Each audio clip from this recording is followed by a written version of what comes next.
pemirsa, jumpa lagi dalam acara Jala Budaya kali ini dengan topik buku novel cerpen berbahasa Jawa Riwayatmu Kini Bu Marji. Saya pernah membaca bukunya Bu Marji yang Budal Mulih Keno. Itu ada saat-saat Bu Marji menggambarkan suasana di desa, sawah dan sebagainya. Itu mungkin ada satu cerita atau seingat Bu Marji saja yang ingin disampaikan kepada pemirsa atau pembaca. Apa Bu Marji? Contohnya cerita apa itu? Enggak. Saya menurut buku ini atau bebas? Buku itu yang ditulis di buku itu. Salah satu cerpennya judulnya apa? Menceritakan tentang apa? Ya Budal Mulih Keno itu ya. Ya. Begini, misalkan untuk para orang tua juga generasi muda ya. Ini pengalaman pada diri saya sendiri. Bahwa Gusti Allah itu maha mengatur. Itu sudah dicantumkan untuk anak-anak. Dan orang tua tidak usah ragu untuk membiayai anak sampai di yang tertinggi menurut kemampuan anak. Jadi jangan sampai orang tua itu tak sekolahnya kok ini, karena kita sebagai orang yang beragama yang mengakui ada keagungan Allah, karena Allah itu maha mengatur dalam agama. Jadi sebetulnya kalau yang dikatakan kedua orang tadi ya, itu kalau merisaukan tentang mengantarkan anak menjadi pegawai itu harus mengeluarkan biaya demikian. Tapi bagi saya itu, saya simpati dengan beliau itu, tapi tidak semuanya harus begitu. Karena saya berpedoman Allah itu maha mengatur. Karena contohnya pada diri saya sendiri. Karena suami saya pegawai biasa ya, tapi nggak pernah korupsi lah. Jadi sederhana, tapi dengan kekuasaan Allah kami berdua bisa mengantarkan anak sampai kuliah semua. Itu bukan korupsi, tapi kadang ada jalan. Allah itu maha mengatur, dan insya Allah bisa kalau kita itu dalam diri kita Allah maha kaya. Itu Allah maha kaya. Dan ternyata benar dalam kehidupan saya dan keluarga saya. Waktu itu pertama ayahnya kuliahnya yang anak nomor 1 ada ayahnya masih kerja. Tapi memang Allah maha mengatur, Allah maha kaya itu benar, karena suami saya itu bisnis juga gitu loh, bisnis, jadi rezeki itu dari situ. Jadi rezeki itu dari situ, dan sampai pensiun itu anak saya yang nomor 2 itu SMA itu sudah nggak mau belajar. Kalau saya suruh belajar keringat dingin, karena saya beli mereka itu, dia itu waktu itu pikirannya gini, aku anak nomor 2, adik-adikku masih banyak, masih 3. Iya. Jadi dia nggak mau, akan SMA akan terus mencari kerja. Jadi si anak menyadari bahwa kondisi orang tua itu dia harus bisa mengupgrade dirinya sendiri. Tapi dengan kuasa Tuhan ya. Waktu itu sudah pas SMA itu nggak mau. aduh kalau enggak mau kuliah apa tapi coba katakan. Jadi intinya bahwa dari apa yang dialami oleh Bu Narji, melihat bahwa kekuasaan Allah Maha Pengatur dan Maha Kaya itu, Bu Narji terlepas dari kekhawatiran tentang hidup ini. Mas Tulus, saya jadi teringat puisinya si Khalil Gibran yang anakmu bukanlah anakmu, dia adalah anak kehidupan. Misalnya sebuah anak-anak, misalkan tanah kamu hanya sebagai busur dan anak tanah itulah anakmu. Jadi orang tua digambarkan oleh Khairul Anwar seperti tadi disampaikan oleh Bu Narji, tidak bisa menentukan masa depan anak, tapi dia hanya memberikan jalan. Bagaimana komentar? Memang sebuah karya kadang-kadang oleh penulisnya itu memang disembunyikan. Artinya biarlah mereka para membaca menafsirkan apa isi tulisan, sehingga kadang-kadang terjemahannya memang Menjadi kalau nggak karuan banyak sekali. Jadi seperti yang dikatakan Bu Narji tadi, menceritakan tentang keluarganya, mungkin seirama dengan puisinya Khairul Gibran tadi. Jadi memang anak biarlah dia menentukan jalan hidupnya, orang tua hanya memberikan memberikan dukungan, dorongan, arahan dan bila ada jangan sampai betul seperti itu.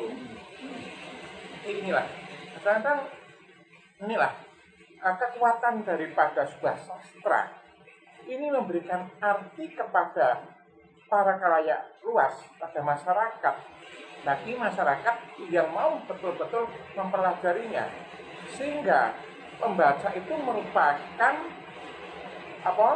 penerjemahan penuh daripada apa yang ditulis daripada penulis itu.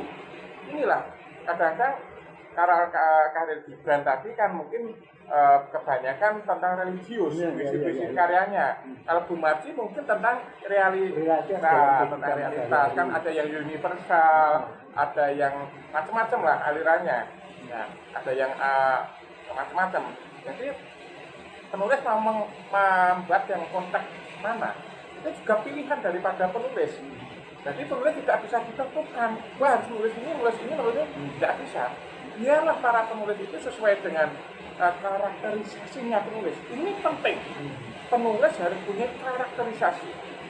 Jadi apa yang ia ingin tuliskan, apa yang ada di dalam pikirannya, biar ditumpahkan di dalam sebuah tulisan, hingga terbentuk sebuah sastra yang mempunyai aliran-aliran yang berbeda daripada yang lain. Nah ini ya keunikan daripada sastra. Nah, berarti itu.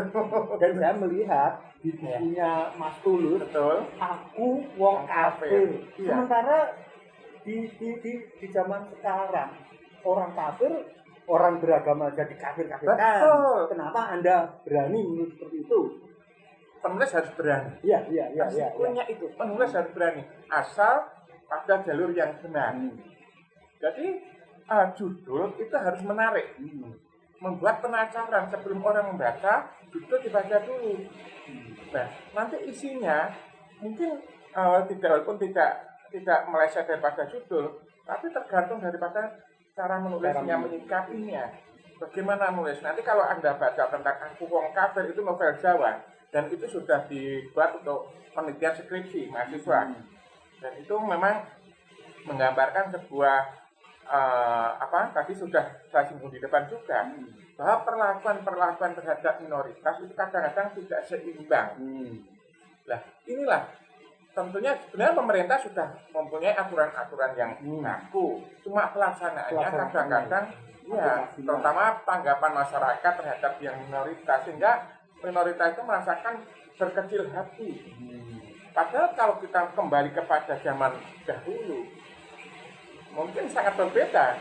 Kita semua tahu zaman dahulu, zaman era Orde Baru, sebelum Orde Baru, setelah Orde Baru ini reformasi, bagaimana kehidupan tentang toleransi itu. Tapi sekarang toleransi dirubah menjadi intoleransi karena orang-orang agama itu sendiri. Ini betul nggak? Ini loh. Ini yang mau disampaikan. Itu yang dirubah, yang membuat kekacauan intoleransi ini orang agama. Kemana kedudukan agama? Walaupun tidak semuanya, tidak semuanya orang agama seperti itu. Sebenarnya bukan agamanya, tapi orangnya, Orang-orang oknumnya. Inilah, ini yang harus diperhatikan. Penulis harus berani menulis tentang ini, mengangkat tentang tema-tema sosiologi, tentang sosial masyarakat. Ini yang menjadi kekacauan bagi kita. Negara kita Pancasila, NKRI harga mati. Jadi kita hidup di bumi Nusantara yang berbineka tunggal ika. Seharusnya kita memahami arti daripada bineka tunggal ika itu. Apalagi aparat negara, PNS, TNI Polri, seharusnya tidak terjerumus dalam lingkup intoleransi tadi. Ini mohon diperhatikan para TNI Polri, PNS, aparatur negara lainnya, keluarganya tolong diperhatikan, jangan sampai terjerumus situ. Kita sastrawan kadang-kadang bisa frontal tindakannya dengan tulisannya bisa menjadi silet, tapi harus menimbang bangun, jangan frontal tidak bertanggung jawab. Inilah. Jadi seorang penulis tidak bisa berperang di medan agak, bisa senjatanya ya pada tintanya itu, pada menangnya itu. Waduh, menarik sekali. Tapi saya ingin hal yang kecil di dalam keluarga. Dimaki melihat bahwa fenomena korupsi yang ada di negeri ini sudah begitu bijak, tapi mungkin Dimaki pernah menulis sesuatu yang berkaitan dengan hal-hal itu yang membuat Dimaki itu gamang gitu. Kok kayak gini negaraku mau menjadi pegawai harus menyediakan ini. Nah, mungkin ada hal yang atau mungkin mengalami, tapi kan Dimaki cerita bahwa apa yang ditulis itu pengalaman sesungguhnya hanya dibuat menjadi sebuah cerita. Monggo benar. Ya itu seperti tadi Bapak diangkut itu kan menghadapi dilema ketika dia harus mencarikan pekerjaan, harus menyediakan uang. Nah itu menurut Dimaki pasti sebetulnya harus dilakukan oleh keluarga supaya tidak terjadi hal-hal yang seperti itu tadi. Ya saya sebagai orang yang beragama ya, nomor satu saya hati itu setiap saat, itu seorang ibu loh ya, setiap saat, setiap malam itu saya fokuskan bahwa Allah itu maha kaya ya. Contohnya suami saya tidak korupsi, tapi kenyataan bisa dengan jalan beliaunya dulu agen, alhamdulillah bisa dilakukan ini. Kadang saya kadang gini, saya nggak malu suami saya jadi sakit. Jadi itulah rezekinya, karena setelah pensiun dari tentara ya, itu beliau jadi masuk di LP Mandiri, itu gajinya sama dengan yang saya terima. Itu dituliskan dalam bentuk cerita enggak?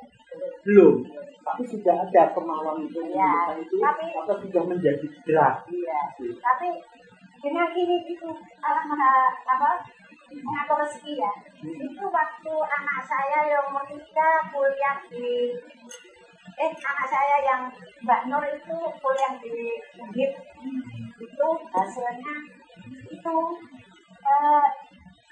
satpam di LP itu. Jadi yang pernah dituliskan dalam cerita yang pernah yang berdasarkan pengalaman hidup Dimaki yang menyangkut dengan hal-hal kejujuran itu apa contohnya di situ? Ya, contohnya ya. Yang pernah dituliskan di situ, contoh cerita pendek cerita yang menuliskan hal itu. Seingatnya aja Bu, nggak usah persis gitu. Ya itu saya hanya terocos itu. Kalau Pak sebetulnya saya simpati pada beliau juga.